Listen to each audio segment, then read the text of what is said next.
मोदी सरकार को मिली है जिस बेइज्जती मिली है, विधवा होगी मोदी सरकार, वो बेवा हो गई। अवाम पाकिस्तान के चेहरों पर मुस्कुराहट है, ये डरते नहीं हैं। इनके जितने ड्रोन 80 के करीब ड्रोन आए हैं, वो सारे ड्रोन हमारे लोगों ने हाथों में ले लिए हैं और उनको कंधों पे उठा के वो कबाड़ियों की दुकानों पे बेच भी दिया है। हाँ जी, राफेल पे जो उसका गुरूर था ना, वो गुरूर खाक में मिला दिया गया जी। मोदी ने ऑपरेशन किया संदूर का और पाक फौज ने उसको बना दिया जहन्नम का तंदूर का। पाक फौज जिंदाबाद, पाक फौज जिंदाबाद, पाकिस्तान जिंदाबाद। जब हमारी तरफ से एक मुंह तोड़ जवाब मिला है तो उनको पता चला है कि ये हर एक के साथ ऐसा मजाक नहीं किया जाता। मोदी ने जाके ट्रंप से मिन्नत की है कि मुझे रेस्क्यू करे। मैं समझता हूँ कि इंडियन मीडिया ने अपने मुल्क को खुद मरवाया है। और गाय का मूत्र पीने वाले ਅਸੀਂ ਤੈਨੂੰ पूरा इंडिया तेरे को खो लेना, तेनू ये पता नहीं है साडा। अस्सलाम वालेकुम। वालेकुम सलाम। मैम, आप जानती हैं कि जो जंग का जितना भी हमारा एक वो बना रहा है, 4-5 दिन खौफ व हिरास फैला रहा है, इसके बारे में आप क्या कहना चाहेंगे जो कि अब सीज़ फायर हो गया? डू यू थिंक कि क्या भारत एक बार फिर सर उठाएगा या नहीं उठाएगा? पहले तो मेरी सब मसीह बहन भाइयों की तरफ से पूरे पाकिस्तान कौम को बहुत बहुत सलाम। और मुझे नहीं लगता कि अब उनमें इतनी हिम्मत होगी भारत फ़ौज में कि वो अब दोबारा कोई अटैक करने की कोशिश करे, क्योंकि हमारी आर्मी फ़ौज पाक फ़ौज ने उन लोगों को बहुत ही अच्छा, उनकी सोच से बढ़कर उनको जवाब दिया है। ऐसा मुँह तोड़ जवाब दिया है कि मेरा नहीं ख्याल कि अगर उन लोगों में ज़रा सी भी शर्म होगी तो वो दोबारा ये जुर्रत नहीं करेंगे। और उसके अलावा हमारे जितने चर्चीज़ हैं, हमारे पासबान हैं, सब के सब बहुत दुआएं कर रहे हैं पाक फ़ौज के लिए, पाकिस्तान के लिए। पाकिस्तान हमेशा जिंदाबाद था, जिंदाबाद है और जिंदाबाद रहेगा। मीम्स देख के हंसी नहीं आती थी? मीम्स देख के हंसी नहीं आती थी सोशल मीडिया में? बिल्कुल, वो तो ऐसे लगता था कि जैसे कि हंसी वाली ही बात होती थी कि वो तो खेल रहे थे। उन्हें ये नहीं पता कि वो सिर्फ खेल रहे हैं कि उनका अंजाम क्या होगा। वो अब उन लोगों को जब हमारी तरफ से एक मुंह तोड़ जवाब मिला है तो उनको पता चला है कि ये हर एक के साथ ऐसा मजाक नहीं किया जाता। तो उन्होंने तो कह दिया कि पाकिस्तान के शहर भी तबाह हो गए, लाहौर का सी पोर्ट भी तबाह हो गया, कराची को पूरा उन्होंने कब्जे में कर लिया है, फतह कर लिया कराची। उसके बारे में क्या कहें? ये अभी उनके लिए कुछ पता करना नहीं है। अगर पाकिस्तान अगर अपने आई पे आया तो ये फिर उनकी सोच है कि अभी उन्होंने तो इतना किया है, और ये भी बहुत दुख की बात है कि उन्होंने बच्चे गरीब घर बार जो किए, लेकिन अगर अपनी आई पे हमारी पाकिस्तान फ़ौज आर्मी आई तो फिर उनका जो पूरा ये मुल्क भारत मुल्क है ना, वो तहस नहस हो जाएगा। ये उनकी अभी सोच में नहीं है। और अगर वो चाहते हैं कि सुकून वाला माहौल रहे तो वो मेरा ख्याल है कि वो अब ऐसा कदम नहीं उठाएंगे। तो अब आपको क्या लगता है कि वो आएंगे चाय पीने? वो चाय पीने आएंगे तो हम उन्हें साथ बिस्किट भी खिलाएंगे, केक भी खिलाएंगे, समोसे भी बट के समोसे खिलाएंगे, बहुत मशहूर है। चलिए ठीक है, थैंक यू मैम, आपसे बात करके अच्छा लगा। अस्सलाम वालेकुम।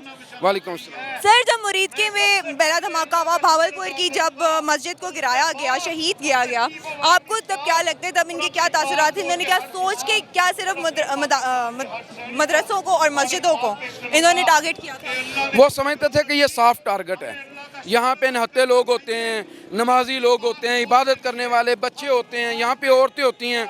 वो समझते थे कि इन पे हमला करेंगे शायद पाकिस्तान बर्दाश्त कर लेगा, लेकिन पाकिस्तान ने अपनी कमिटमेंट पूरी की है। हमारा हर बच्चा, हर औरत, हर बूढ़ा, हर जवान वो पाकिस्तान है, और हमने अपने बच्चों के खून का बदला पाकिस्तान की तरह लिया है और दुश्मन को मुंह तोड़ जवाब दिया। आपके क्या तासुरात थे जब ये पहला आपने हमला सुना था? भाई, मेरे तासुरात पूरी कौम के साथ हैं। मैं एक सियासी वर्कर हूँ। मैं आज 4-5 दिन से अपनी कौम की बेबसी या अपनी कौम की जो आप कह लें कि उनके दिल का दर्द था उसको महसूस कर रहा था, और हम ये बात समझ रहे थे कि वक्त पे जवाब दिया जाएगा।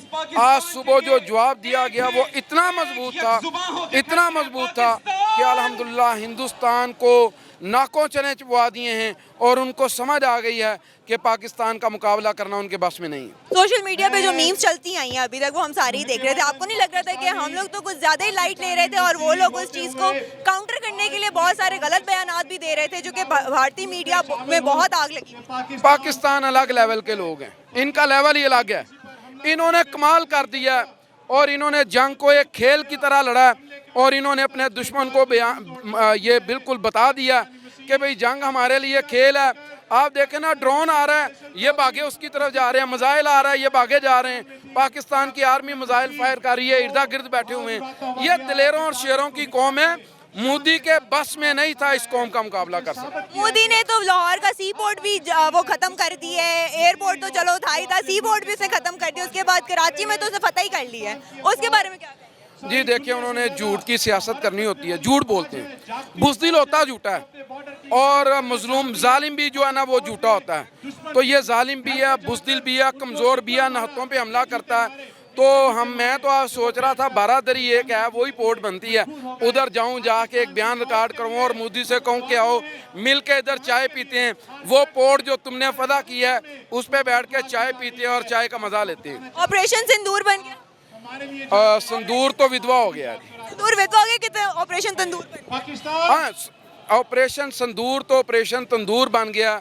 ये बनियानुन मरसूस की ज़रब है जिससे उन्हें पता चला है कि भाई ऑपरेशन कहते हैं किसको। पाक आर्मी के लिए आपके क्या जज्बात? पाकिस्तान की फौज हमारी जान है, हमारी शान आन है। आज कौम ने अपनी अल्हम्दुलिल्लाह फौज की कमिटमेंट को देखा है और कौम आज अपनी फौज के साथ डट के खड़ी है। और अल्हम्दुलिल्लाह फौज ने अगर इस कौम ने फौज की खातर भूख को बर्दाश्त किया, कुर्बानियां दी, तो आज फौज ने भी अपना हक अदा कर दिया। तो मोदी तो भाग गई, सीज फायर हो गया, क्या ख्याल है इस बारे में? आपको क्या लगता है कि वो हमेशा सच्ची दिखा के खब्बी मारते हैं? देखिए, बिस्मिल्लाहिर्रहमानिर्रहीम, मैं सबसे पहले पाकिस्तान के अवाम को, पाकिस्तान की मुसल्लह अफवाज को और ख़ासकर अपने एयरफोर्स के जवानों को सलाम पेश करता हूँ। ये मोदी का जंगी जनून था जो हम पर जंग मुसल्लत करना चाहता था। हमारी ख्वाहिश जंग नहीं थी, हमने तो बस सिर्फ छोटा सा जवाब दिया है। हमें क्या मालूम था कि अभी तो हमारे हाथ ही सीधे नहीं हुए थे और वो भाग गया। और मोदी ने जाके ट्रंप से मिन्नत की है कि मुझे रेस्क्यू करे। ये फतेह मुबीन का दिन है और हमें इस फतह पर अल्लाह का शुक्र अदा करना चाहिए और आपस में मुतहद होना चाहिए। आज के बाद खित्ते की सुपर पावर पाकिस्तान है और अब हमें अपने मुल्क के मुआशी मामलात को आगे बेहतर बढ़ाना है। इस मुल्क में रूल ऑफ लॉ, आज अगर किसी चीज़ की कमी है तो वो रूल ऑफ लॉ है। हमें कानून की हुक्मरानी को यकीनी बनाना है। इंशाल्लाह ये मुल्क सुबह क़यामत तक रहेगा। वैसे मुझे एक बात बताएं, हम सोशल मीडिया पे बहुत सारी चीज़ें भी देखते रहे, उसमें फेक न्यूज़ का भी चक्कर चलता रहा है, फेक नोटिफिकेशंस आती रही हैं। किस हद तक कोई चीज़ सच्ची रही है बीच में, वो उसके बारे में? देखिए, इंडियन मीडिया का झूठ, मैं समझता हूँ कि इंडियन मीडिया ने अपने मुल्क को खुद मरवाया है। मोदी को मरवाया है इंडियन मीडिया ने, जिन्होंने एक जंगी जनून पैदा किया और वहाँ का सोशल मीडिया झूठ का प्रोपेगेंडा आप और हमने भी रिपोर्टिंग की है। अल्हम्दुलिल्लाह हमने हकायक पर मबनी रिपोर्टिंग की है। ठीक है, ये मेरा मुल्क है, मेरे भी जज्बात उतरे थे, लेकिन मेरी रिस्पॉन्सिबिलिटी जो है वो लोगों तक सच पहुँचाना है। हमने हकायक पर मबनी रिपोर्टिंग की है, हमने कोई मैस क्रिएट करने की कोशिश नहीं की। यही वजह है कि हमारी मुसल्लह फ़ौज ने सब्र व तहम्मुल का मुजाहरा किया और जब अपना काम किया तो एक प्रोफेशनल तरीके से किया। और ये प्रोफेशनल फ़ौजें होती हैं जो दिनों की जंग को लम्हों में ख़त्म करती हैं। मेरे ख्याल में ये हमारा सच्चाई, ये सच की कुव्वत है, ये सच की ताकत है जिसका हमारे पाकिस्तान के मीडिया ने मुजाहरा किया। इंडिया एक बड़ा मुल्क होने का दावत करता है और नो डाउट वो बड़ा मुल्क है भी, लेकिन उसे हमसे सीखना चाहिए। कौमें क्या होती हैं, जर्नलिज्म क्या होता है, बर्दाश्त क्या होती है, तहम्मुल क्या होता है। और मेरे ख्याल में आज के बाद हमारी मोदी से पक्की जान छूट गई है। मोदी से पक्की जान छूट गई, सीज फायर भी हो गया, लेकिन अब आगे के हालात स्टेबल रहेंगे इंशाल्लाह। हाँ, मेरे ख्याल में अब देखें, मोदी इस खित्ते का चौधरी बनना चाहता था, आज उसका ख्वाब चकनाचूर हो गया है। मेरे ख्याल में 75 सालों में हमने पहले भी उसके बड़े मुकाबले किए हैं, लेकिन ये जो मुकाबला है ना, इसका मज़ा ही कोई अपना है। बुनियानुल मरसूस और ये एक फतेह मुबीन है जिसका आगाज़ सुबह में किया गया। हमने रात की अंधेरे में नहीं हमला किया, हमने किसी मासूम आबादी को, किसी बच्चे को निशाना नहीं बनाया। फौजी तनसीबात को एक एक को गिन के टारगेट किया है। मोदी और इंडियन आर्मी की ख्वाहिश थी कि वो किसी तरीके से JF थंडर को गिराए, लेकिन ये उनकी ख्वाहिश नहीं पूरी हो सकी। हाँ, हमने राफेल गिराया है और राफेल को अब वो रोटी के टुकड़ों के बराबर उसकी कीमत हो गई है। लेकिन JF-17 थंडर जिसने जाकर S-400 जो सिस्टम था उनका, उसको नाकारा बना के रख दिया है। आज दुनिया का छोटा से छोटा मुल्क भी हमला करे इंडिया पर तो इंडिया उसको डिटेक्ट नहीं कर सकता, इंडिया उसका मुकाबला नहीं कर सकता। ये हमारी मेहरबानी समझे कि हमने अपना हाथ रोक लिया। अगर न चाहते तो मकबूजा कश्मीर भी वापस ले सकते थे और सिखों को खालिस्तान भी बना के दे सकते थे। ठीक है sir, thank you so much. अस्सलाम वालेकुम सर। जी अल्हम्दुलिल्लाह, ये अल्लाह का एहसान है कि पाक फ़ौज ने जो अल्हम्दुलिल्लाह जवाबी कार्रवाई की है, अल्हम्दुलिल्लाह वो खराज तहसीन के लायक हैं। हम पाक फ़ौज का शुक्रिया अदा करते हैं, हाफ़िज़ मुनीर का शुक्रिया अदा करते हैं। और अल्हम्दुलिल्लाह जो बुनियानुल मरसूस के तहत जो ऑपरेशन था, अल्हम्दुलिल्लाह एक झटका भी बर्दाश्त नहीं हुआ और इंडिया का जो प्रधानमंत्री मोदी है वो धड़म करके नीचे गिर गया। और अल्हम्दुलिल्लाह इसराइल की भी चीखें निकल गई हैं, जो उन्होंने तैयारा दिया था, अल्हम्दुलिल्लाह वो भी धड़म नीचे गिरा। और जो इसराइल ने ड्रोन दिए थे वो भी अल्लाह की तौफीक से टुकड़े टुकड़े हो गए। और अल्लाह की तौफीक से उनको पाक फ़ौज ने ये बता दिया है कि अल्हम्दुलिल्लाह हम किसी से कम नहीं और अल्लाह की तौफीक से हम तुम्हारे घुस के तुम्हें मारेंगे। सर ये तो हो गया, लेकिन अब उन्होंने सीज फायर कर दिया है, अमेरिका के पाँव को पक्का करके उन्होंने सीज फायर करवा लिया, उसके बारे में क्या कहना चाहिए? देखें जी, सीज फायर पहले तो नहीं किया, जब उन्होंने पाकिस्तान के ऊपर ड्रोन किया, पाकिस्तान के ऊपर मिसाइल मारे और हमारे यहाँ के मासूम बच्चे औरतें जो शहीद हुई, और जब तक वो हमारे ऊपर हमलावर रहे उस वक्त तक तो ट्रंप ने कोई सीज फायर का ऐलान नहीं किया। और जब उनको पता चला है कि पाक फौज और ISI ने घुस के मारा है और अल्हम्दुलिल्लाह उनको जवाब दिया है और बुनियानुल मरसूस के तहत जो ऑपरेशन किया है और उन पे जो अटैक हुआ, उनकी जो उनका स्टोर था, जो जहाँ पे ब्रिगेड थी, जो उनकी छौनियाँ थी, वो इस वक्त मलबे का ढेर बन चुकी है। तब उसको पता चला है कि अब हमें चाहिए कि हम जो है वो सीज फायर कर दें, जंग बंदी का ऐलान कर दें। उनको पता चल चुका है कि इसराइल और इंडिया अल्लाह की तौफीक से पाक फौज के हाथों, इस्लाम के हाथों, शेरों के हाथों शिकस्त खुर्दा होकर जलील और रुसवा हो चुके हैं। नारे तकबीर, अल्लाहू अकबर, अल्लाहू अकबर, अल्लाहू अकबर। जब इन्होंने पहला हमला किया मुरीदके पे और भावलपुर की मस्जिद को शहीद किया, मस्जिद और मदरसों को इनका टारगेट बनाने का क्या मकसद था? असल में उनको पता है कि दीन और इस्लाम यही इदारों से उठता है, तरबियत यहीं से होती है। और जिहाद और जो ताकत और जो हिम्मत, जो शुजात, जो बहादुरी कुरान पढ़ के मिलती है, जो इंसानियत कुरान पढ़ के मिलती है, इनको बड़ा पता है, इनको बड़ा बावर है कि इन्हीं मदरसों, इन्हीं इदारों से अल्हम्दुलिल्लाह ये मुजाहिद खड़े होते हैं, इस्लाम खड़ा होता है, कौम खड़ी होती है, औलादें खड़ी होती हैं, तरबियत होती है, ख़ानदान बनते हैं। इनको पता है कुरान में जिहादी आयतें हैं, सबसे ज़्यादा जिस टॉपिक और मौजू पे जो आयात हैं वो कुरान के अंदर जिहाद पर हैं। इसलिए ये मसाजिद पे टारगेट करके हमारे हौसला शिकनी करना चाहते हैं। इनको ये नहीं पता कि अल्हम्दुलिल्लाह इन्हीं मसाजिद से गौरी निकले, इन्हीं मसाजिद से शाहीन निकले, इन्हीं मसाजिद से गजनवी निकले, इन्हीं मसाजिद से अयूबी निकले, इन्हीं मसाजिद से महमूद सुल्तान महमूद गजनवी रहमुल्लाह निकले, शाह इस्माइल जैसे सिपा सलार यहाँ से निकले।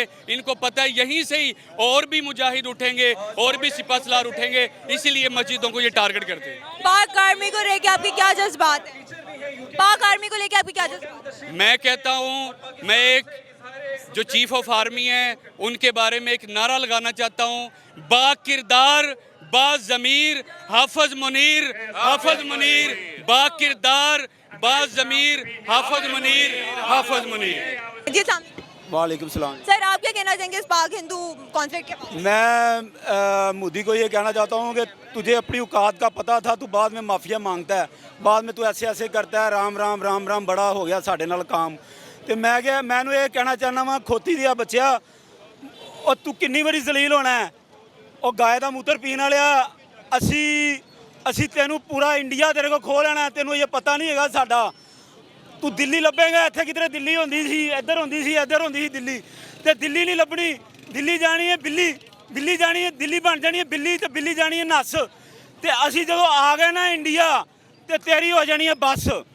ਇਹ ਯਾਦ ਰੱਖ ਲਈ ਨਰਿੰਦਰ ਮੋਦੀ ਆਪਣੇ ਅੱਬੇ ਕੋਲੋਂ ਤੇ ਆਪਣੇ ਦਾਦੇ ਕੋਲੋਂ ਤੂੰ ਮਸ਼ਵਰਾ ਕਰ ਲਿਆ, ਉਹਨਾਂ ਦੇ ਕਹਿਣ ਤੇ ਚੱਲ ਗਿਆ ਤੇ ਹੁਣ ਤੂੰ ਯਾਦ ਰੱਖ ਲੈ ਹੁਣ ਅਸੀਂ तेरे को कश्मीर आज़ाद कराना है। मैं आर्मी चीफ साहब से ये कहता हूँ कि आर्मी चीफ साहब अब ये अल्लाह ताला ने एक रास्ता बना दिया है, हम अपनी माओ बहनों की इज्जतें बमाल होते और नहीं दे सकते।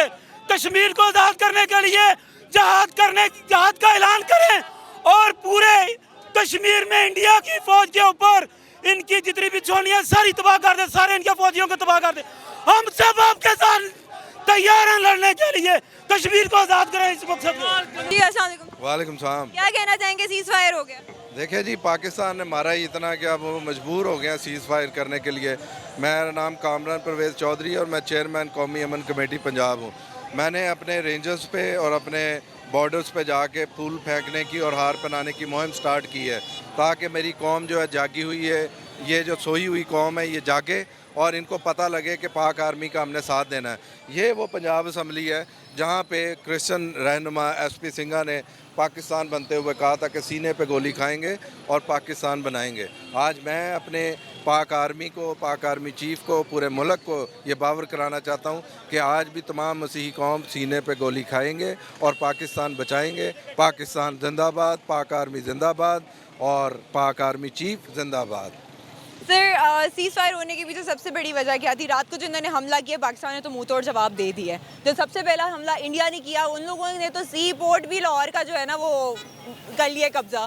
हम पता नहीं एमी मेरे ख्याल में साइले समुंदर जाते थे कराची समुंदर देखने, हमें अब पता चला कि यहाँ पे। देखें जी, मैं स्पेशली इंडियन अवाम को कहूँगा मेजर गौरव पे ना जाना, वो पागल आदमी है, वो बेचारे को समझ नहीं आती, दिमागी मरीज़ है कि वो बोल क्या रहा है। और इंडियन मीडिया भी बिल्कुल इस टाइम पागल हो चुका हुआ है, क्योंकि उन्हें मार ही इतनी पड़ी है कि उन्हें समझ नहीं आ रही कि हम अपनी आवाम को क्या समझाएं क्या नहीं। मेजर गौरव, मैं तुझे आज ये पूरी दुनिया के सामने बावर करा रहा हूँ, तू हमारे आर्मी चीफ को मारने की बात करता है, हम तुझे इतनी जूतियाँ मारेंगे कि तुझे पता नहीं लगेगा कि तुझे पड़ी कहाँ से और तू बैठने के काबिल नहीं रहेगा। पाक आर्मी हमेशा जिंदाबाद थी, जिंदाबाद है और जिंदाबाद रहेगी। और पाक आर्मी 6 लाख नहीं है, 24 करोड़ अवाम पाक आर्मी है और 24 करोड़ अवाम को और पाक फौज को हराना नामुमकिन है। Thank you so much sir. इसी के साथ हम लोग पाक भारत की जो ये जंग छिड़ी हुई थी, जो सोशल मीडिया की जंग थी, मीम्स के ऊपर थी, सोशल मीडिया इतना ज़्यादा आप ट्रोल कर रहे थे कि आपको ये भी पता है कि भारत एक टाइम पे आके तो वो मैसेज दे गया कि इंडिया ने भारत में ही अटैक कर दिया।